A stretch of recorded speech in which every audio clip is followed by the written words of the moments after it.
amaiera emanen diogu jaialdiari. Lehenengo, bosgarren mailakoek euskaraz bizi nahi dut dantzatuko dute, eta ondorengo, seigarren mailakoek planoa bestiarekin dantza ginen du. Parece que el festival está llegando a su fin.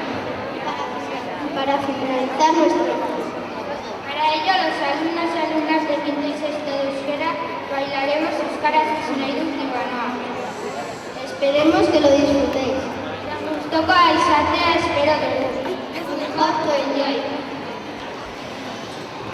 Gaur eta egun euskaraz bizi nahi dut.